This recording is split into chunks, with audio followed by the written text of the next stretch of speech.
Right now we look at my low beam lights. Unfortunately, I do have fog lights on, but they mostly just illuminate whatever is right in front of me, so it's no big deal.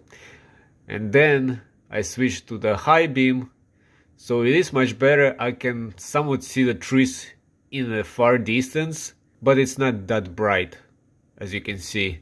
So now I'm gonna switch to the next picture, which is the Auxbeam 9-inch lights, and look at the difference.